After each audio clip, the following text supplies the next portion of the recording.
प्रधानमंत्री अमेरिका के दौरे पर हैं, कई चर्चाएं हुई और आर्टिकल आ रहे हैं। दैनिक भास्कर का 2 दिन का अगर आप आर्टिकल उठा करके देख लीजिएगा तो उसमें साफ लिखा हुआ है कि बाइडेन को नरेंद्र मोदी से क्या चाहिए और अमेरिका को क्या क्या फायदा है। उसमें अलग अलग दलील दी गई है, लेकिन किसी भी आर्टिकल में अभी तक नहीं आया कि भारत को इस यात्रा से क्या फायदा होने जा रहा है। प्रधानमंत्री जहां भी जाते हैं अपने देश को पीछे और अपने आप को आगे रखते हैं।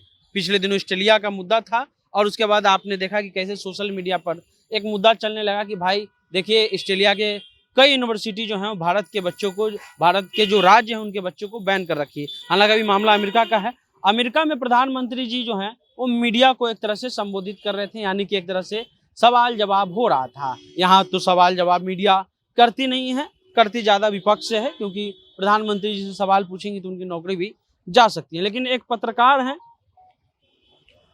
वॉल स्ट्रीट की पत्रकार हैं, उन्होंने प्रधानमंत्री जी से बाइडेन के सामने एक सवाल पूछ लिया कि प्रधानमंत्री, भारत लंबे समय से दुनिया के सबसे बड़े लोकतंत्र होने पर गर्व करता रहा है, लेकिन कई मानवाधिकार समूहों का कहना है कि आपकी सरकार ने धार्मिक अल्पसंख्यकों के साथ भेदभाव किया है, आलोचकों को चुप कराया गया। आप यहाँ व्हाइट हाउस में हैं, जहाँ विश्व के कई नेताओं ने लोकतंत्र की रक्षा को लेकर के प्रतिबद्धता दिखाई है, लेकिन आपके यहाँ अल्पसंख्यकों के साथ जो है वो भेदभाव हो रहा है। इस पर लेकर आपकी सरकार जो है आगे क्या कदम उठाएगी?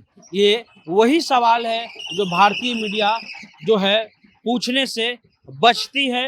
खास करके जो मेन स्ट्रीम की मीडिया ये सवाल नहीं पूछती है। आप पेपर उठा करके देख लीजिए, आप कुछ भी उठा करके देख लीजिए, मोदी जी ने वहाँ क्या खाया, क्या पिया, सबका खबर है, लेकिन किस मुद्दे पर बात हुई कोई खबर उसका नहीं है। एक बड़ा सवाल वहाँ के एक पत्रकार ने, क्योंकि इसी चैनल को जो है, इसी चैनल को प्रधानमंत्री जी ने वहाँ पर इंटरव्यू भी दिया और इसी के एक पत्रकार ने बाइडेन के सामने प्रधानमंत्री जी से सवाल पूछ दिया। सवाल पूछने के बाद जो है वहाँ पर प्रधानमंत्री थोड़ी देर चुप रहे, फिर पानी पिए। उसके बाद उन्होंने जवाब दिया कि हमारे यहाँ किसी प्रकार का जाति और धार्मिक भेदभाव नहीं है। अब कई नेताओं का जो है आप बयान उठा लीजिए, अनुराग ठाकुर से लेकर के जो दिल्ली के वर्मा जी हैं उनका आप उठा के बयान देख लीजिए कि वो क्या बोलते हैं, नहीं बोलते हैं। कहते हैं कि एक समुदाय विशेष से सामान नहीं खरीदना है, उनको कोने में रखना है, वगैरह वगैरह कई बयान हैं। लेकिन ये सवाल अगर कोई भारतीय मीडिया का पत्रकार पूछ देता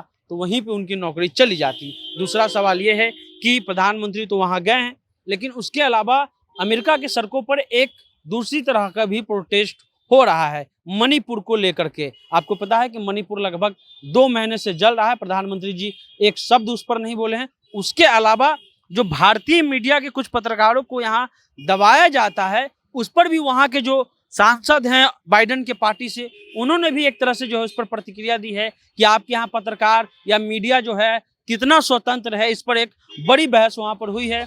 वहाँ पे एक गाड़ी भी चलाई जा रही है, बैन भी चलाया जा रहा है, जिस पर जो रेसलर हमारी हैं, जो महिला पहलवान हैं, उनके मुद्दों पर वो समर्थन में वो एक तरह से प्रदर्शन हो रहा है। उसके अलावा प्रधानमंत्री को प्राइम मिनिस्टर नहीं क्राइम मिनिस्टर बताया जा रहा है। तो ये पूरा विरोध जो है वहाँ पर हो रहा है प्रधानमंत्री का। लेकिन ये जो सवाल जो किया गया कि आपके कार्यकाल में जिस प्रकार से धार्मिक लोगों के साथ भेदभाव हो रहा है, अल्पसंख्यकों के साथ भेदभाव हो रहा है, ये एक बड़ा सवाल है। क्योंकि आए दिन आप सुनते होंगे कि कहीं राम के नाम पर, कहीं गाय के नाम पर लोगों की हत्या कर दी जा रही है, लोगों को मारा जा रहा है। कई ऐसे मामले आते हैं, छोटे मोटे मुद्दों को भी जो है एक तरह से हवा दे करके जो है उसको फैलाया जाता है। लेकिन अमेरिका में जिस प्रकार से प्रधानमंत्री जो वहाँ पहुँचे और वहाँ के सड़कों पर भारतीय लोग जिस मुद्दे को लेकर के बैठे हैं, उसमें मणिपुर एक बड़ा है। क्योंकि मणिपुर में अभी तक 123 लोगों की जान जो है, कोई सरकारी आंकड़ा इसका नहीं है, लेकिन जो खबरें आ रही हैं 123 लोगों की जान चली गई। लेकिन इस पर कोई बड़ी बहस अभी तक नहीं हुई है। तो वहाँ पर जो भी एक तरह से जो सवाल जवाब हुए हैं अमेरिकन पत्रकार के द्वारा, वो एक तरह से देखा जाए तो अगर यहाँ की मीडिया वो सवाल पूछती तो शायद प्रधानमंत्री को वहाँ इसका जवाब देना नहीं पड़ता। हालांकि प्रधानमंत्री यहाँ किसी मीडिया से रूबरू नहीं होते हैं। अगर प्रेस कॉन्फ्रेंस में भी कभी कभी आ जाते हैं तो कोई सवाल जवाब नहीं होता है, वो चुप होकर के सुनते हैं और मीडिया उनसे सवाल भी नहीं करती। तो पूरा अमेरिका का जो उनका यात्रा है। हम लोग भी उस खबर को खोज रहे हैं कि भारत ने अपने तरफ से क्या-क्या मांगे रखी हैं, क्या-क्या पक्ष रखा है कि आप अमेरिका को जो है भारत को ये देना चाहिए। हालाँकि आर्टिकल जो आ रहे हैं उसमें बताया जा रहा है कि बाइडेन जो है वो मोदी से या भारत से क्या-क्या फ़ायदा लेना चाहते हैं, कैसे भारत के बाज़ार का उपयोग करना चाहते हैं, उसकी पूरी डिटेल आज के दैनिक भास्कर के आर्टिकल में और 2 दिन पहले के दैनिक भास्कर के आर्टिकल में आप इसको देख सकते हैं। फिलहाल आप जनता जंक्शन देख रहे थे।